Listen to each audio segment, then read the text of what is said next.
As far as heavyweight breakout wins go, that was up there with the very, very best of them. And I know that a lot of you have been with me in heralding Tom Aspinall as one to watch for quite some time now. But man, watching him display so many elements of his skill set in such a short amount of time against Alexander Volkov, that is exactly how you make the general public believe in your abilities. I've always referred to Aspinall as a quick but methodical finisher, a fighter who is content to take his time, but always seems to get it done pretty quickly. Might sound like I'm contradicting myself, but if you've watched this guy consistently, you'll know what I mean. But in this fight against Volkov, he seemed fired up, seemed confident enough in his ability to assert himself no matter where the fight was going to take place. And apart from one or two glancing right hands and maybe a couple of kicks, Volkov was well and truly left eating his opponent's dust. We got to see Aspinall's fast hands, the beautiful combos, his kicking game, a pair of expertly timed takedowns, strong top control, devastating ground and pound, both with his punches and some excellent elbows, and those elbows are always a feature of his offense on the feet as well. I loved his head movement, how he took advantage of every ounce of the speed difference between the two of them. The sequence that saw him duck back from Volkov's head kick before slipping his punch and immediately shooting for the takedown, it was an absolutely beautiful display of Aspinall's speed, but also his awareness, how in the middle of slipping the punch he immediately saw the opening to ground his man,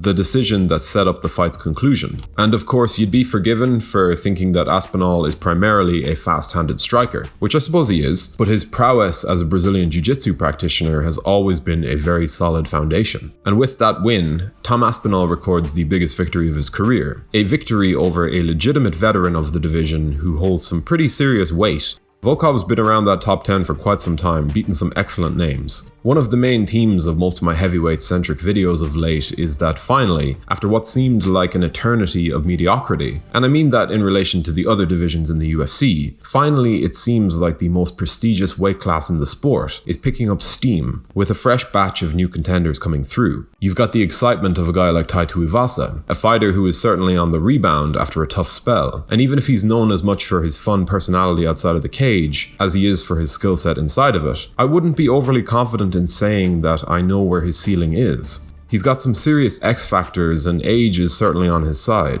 Ciryl Gane is an absolute joy to watch, something that was even true in his last outing, when even in defeat he managed to display his levels in the striking department. I believe that he still probably has the best route to victory over the current champion. Stipe Miocic is not a fighter I'd ever count out from making a resurgence, just as Derek Lewis remains a fun, marketable, and incredibly dangerous member of the top 5. The champion Francis Ngannou will likely see an interim title created in his absence, as he continues to wrestle for power with the UFC, opting to undergo surgery that will keep him out for most of this year. Jon Jones, of course, is a looming presence, who I fully expect to make his assault on the division within the next 12 months. And almost as if it was written in the stars, the division in turn has blossomed into something far more intriguing for him to enter than it would have been during the later years of his 205-pound reign. And in that upper echelon of talents, Tom Aspinall has officially landed. All of a sudden, after a win like that, fans aren't really thinking about him as a prospect anymore, with his potential on the long finger.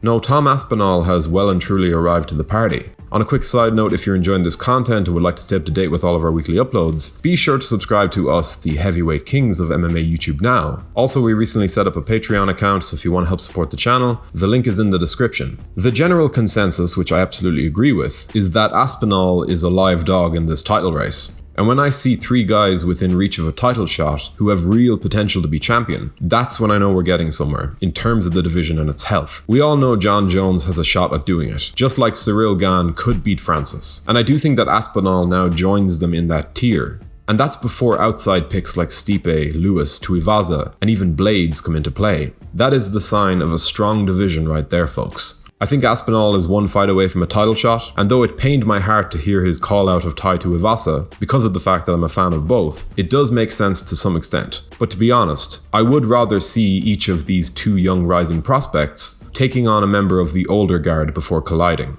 If it happens down the line with one of them as champion, that would be more ideal in my book. I think the likes of Stipe and Curtis Blades, even though he is just 31, they're the type of opponent that would work for me personally, as far as Aspinall's next outing is concerned. Maybe even Ciryl Gane. Dana seems pretty open to the idea of an interim belt, so let's just see how it plays out. And I would favour him against Curtis Blades and Tuivasa, possibly against Stipe. Cyril Gane might be a bit of a mountain. But yeah, I think building this guy with an established opponent instead of another prospect like Tai Tuivasa, I think that's the way to go. Prospects are certainly in short supply at heavyweight, so let's not burn one to make one. And I do have some real interest in seeing how this all plays out. Because as much as I would favour Francis Ngannou to beat any other heavyweight on the planet, Aspinall hasn't really even shown us his full skill set, because of his tendency to score the quick finish. But that's not to say that his cardio is bad, because we have absolutely no evidence to support that claim. This fight just left me very excited to get an answer to the many questions I have about this guy. Because again, as far as breakout performances within the heavyweight division are concerned, that was some next level stuff. I generally do end a lot of these heavyweight videos on the same note, but I just can't help but be really happy that this division is really starting to blossom again. And so long as Francis Ngannou can get through his issues with the promotion, the second half of 2022 and early 2023 is going to be a hell of a time for the big men. And betting on the eventual owner of the title in the long run is getting tougher and tougher with each passing event. But how far do you think Tom Aspinall can go? And who would you like to see him take on next? Do let us know your opinions in the comments section below. We always love to hear from you guys. If you enjoyed this video, be sure to leave a like and a comment before subscribing to the channel so you can stay up to date with all of our latest uploads. Thanks for watching.